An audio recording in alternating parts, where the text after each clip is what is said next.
Rumah Sakit Penyakit Infeksi RSPI Sulianti Saroso masih merawat 9 orang di ruang isolasi.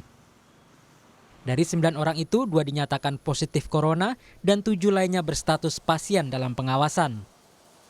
Direktur Utama RSPI Sulianti Saroso, Muhammad Sahril mengatakan, pada tanggal 3 Maret kemarin sampai pukul 11 siang sudah masuk 2 pasien yang dimasukkan ke ruang isolasi.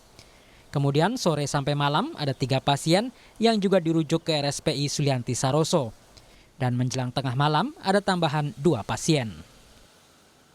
Jadi saat ini sudah ada total 9 yang kita dirawat di ruang isolasi ketat. Yang 2 sudah positif. Nah yang 2 ini sampai hari ini berarti hari keempat ya. Hari keempat alhamdulillah semakin membaik. Kalau kemarin kan tinggal batuk-batuk sedikit, sekarang pun begitu. Jadi komunikasi, kemudian demam sudah tidak ada lagi, kemudian batuknya sudah berkurang jauh, tidak ada sesak napas.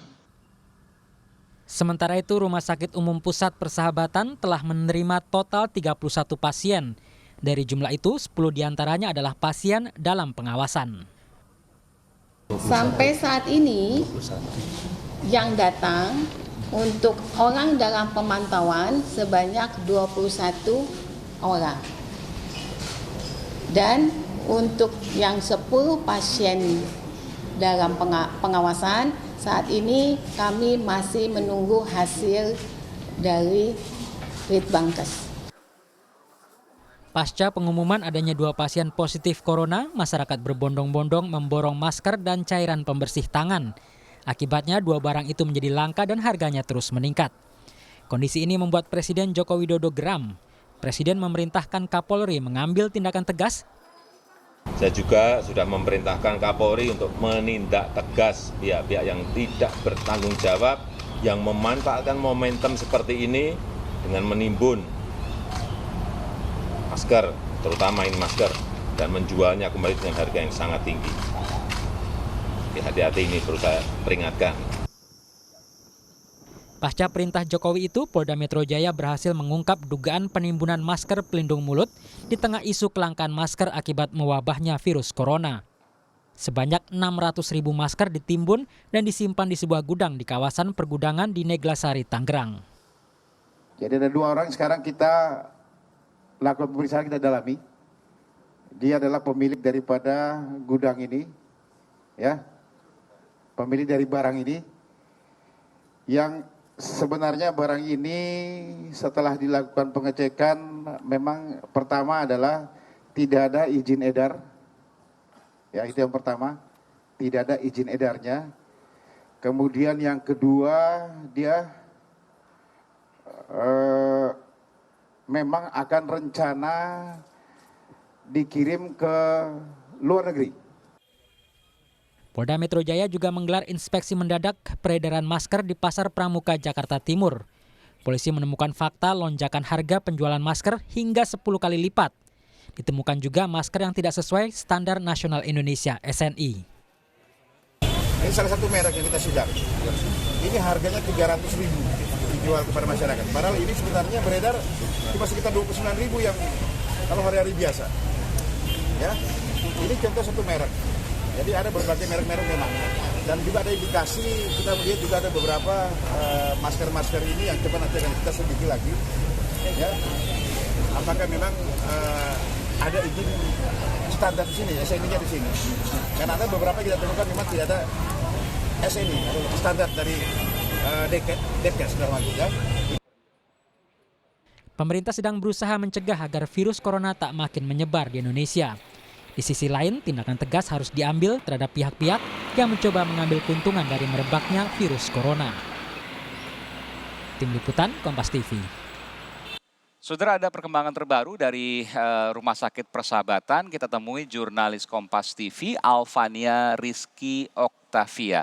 Alfania, perkembangan terbaru dari Rumah Sakit Persahabatan, kalau selama ini kita hanya mendengar dari Rumah Sakit Penyakit Infeksi Sulianti Saroso, sekarang saya ingin ke Rumah Sakit Persahabatan di Jakarta Timur. Salah satu rumah sakit rujukan juga yang terkait dengan penanganan virus corona di Jakarta. Silakan. Dan juga saudara, untuk informasi terkini yang bisa saya sampaikan dari RSUP Persahabatan Jakarta Timur, di sini disebutkan bahwa sampai malam ini pihak rumah sakit sudah menerima 31, atau maksud kami sudah merawat 31 pasien, baik dari yang orang dalam pemantauan maupun mereka yang dalam pengawasan. 21 diantaranya dari 31 pasien ini merupakan orang dalam pemantauan atau ODP, dan 10 diantaranya merupakan pasien dalam pengawasan atau PDP. Dan ke-31 pasien ini diberikan treatment atau pelayanan yang sama, misalkan untuk pengobatannya disebutkan kemarin juga seperti pengobatan untuk mereka yang memiliki sakit flu seperti itu, kemudian konsumsi makanan yang sehat dan juga pelayanan kesehatan lainnya. Tetapi untuk gejalanya sendiri disebutkan untuk 21 ODP mereka memiliki gejala yang lebih ringan, hanya batuk biasa, kemudian flu biasa, ringan saja begitu, dan mereka dinyatakan tidak memiliki riwayat kontak dengan para pasien yang positif corona atau memiliki gejala virus corona lainnya. Sedangkan 10 orang atau 10 orang PDP ini dinyatakan memiliki gejala virus corona yang lebih berat seperti batuk yang lebih sering, dan juga memiliki gejala-gejala atau memiliki riwayat kontak dengan beberapa pasien terduga virus corona lainnya. Sedangkan untuk hari ini sendiri RSUP Persahabatan dinyatakan sudah menerima 10 pasien rujukan dari rumah sakit lain, misalkan dari Rumah Sakit Cipto Mangunkusumo dan lain sebagainya. Tapi untuk mengantisipasi adanya rujukan dari rumah sakit lain maupun dari pasien yang datang langsung, pihak rumah sakit sudah menyediakan poli khusus bagi para pasien yang diduga memiliki gejala-gejala yang sama dengan para pasien terduga virus corona. Dan mereka juga bekerja sama dengan para satpam atau penjaga keamanan di RSUP Persahabatan jika melihat para pasien yang datang dan memiliki gejala yang diduga atau mendekati sama dengan pengidap virus corona ini, maka mereka akan langsung diarahkan ke poli khusus. Nanti di poli khusus tersebut akan ditentukan apakah pasien ini merupakan pasien dalam pengawasan atau orang dalam pemantauan. Aiman. Menarik. Apa yang kemudian Anda sampaikan terkait dengan ODP dan PDP, orang dengan pengawasan dan pasien dengan pengawasan. Saya ingin mengetahui apa kemudian yang membedakan dari sistem perawatan atau mungkin kamar yang bisa Anda jelaskan dari ODP dan PDP ini.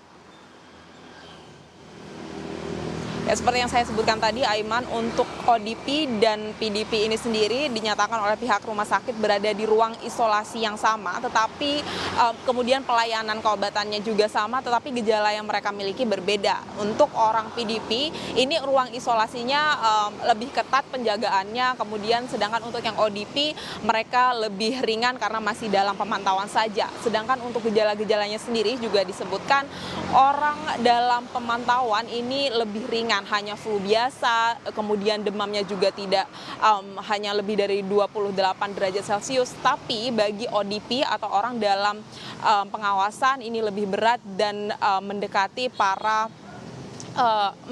gejala-gejala yang sama seperti mereka pasien positif COVID-19. Aiman. Iya. Dalam sehari tadi Anda cukup lama di Rumah Sakit Persahabatan Jakarta Timur. Dalam satu hari, apa yang Anda cermati di sana? Ada lalu lalang dari pasien yang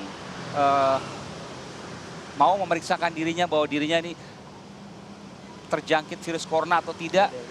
Adakah banyak kemudian lalu lalang pasien yang seperti itu, atau lebih banyak ambulans yang datang yang kemudian ditangani khusus oleh tim medis dari Rumah Sakit Persahabatan? Ya, memang sejak sore memang pihak rumah sakit sudah mengadakan konferensi pers begitu ya, untuk memberitahukan kepada publik seperti apa informasi terkini terkait dengan pasien virus corona di RSUP Persahabatan ini. Tapi kami belum melihat adanya peningkatan lalu lalang dari ambulan maupun pergerakan pasien yang berada di RSUP Persahabatan. Karena berdasarkan informasi yang diberikan oleh RSUP Persahabatan ini, sampai malam ini baru ada 10 rujukan, atau hari ini tepatnya baru ada 10 rujukan dari rumah sakit lain, dan ini memang terpantau sudah masuk pasiennya sejak pagi tadi atau sejak hari ini. Sedangkan untuk sampai malam ini keadaan terbaru di RSUP Persahabatan memang sudah mulai tidak ada aktivitas yang berarti, dan juga kami memantau tidak ada pasien yang memeriksakan atau terlihat memeriksakan diri begitu ya di RSUP Persahabatan. Sedangkan pantauan terkini kami melaporkan dari luar RSUP Persahabatan karena untuk masuk di dalam area RSUP atau di ruang isolasi yang digunakan untuk merawat para pasien ini harus mendapatkan izin yang ketat, sehingga kami hanya bisa melakukan laporan dan memberikan informasi kepada publik di luar area RSUP Persahabatan. Pihak RSUP sendiri terus meningkatkan pengawasan bagi para pasiennya yang diduga memiliki gejala yang sama dengan para pengidap virus corona dan akan langsung mengarahkan ke poli khusus. Yang tadinya memang poli khusus ini memang tidak ada begitu Aiman dan juga saudara, terkait dengan sebagai rujukan akhirnya RSUP Persahabatan mulai membuat atau membentuk poli khusus bagi para pengidap COVID-19 ini. Aiman. Baik, terima kasih Alfania. Laporkan langsung dari Rumah Sakit Umum Pusat Persahabatan di Jakarta Timur terkait dengan informasi penanganan virus corona di sana. Terima kasih dan kami terus menunggu laporan dari Anda. Saudara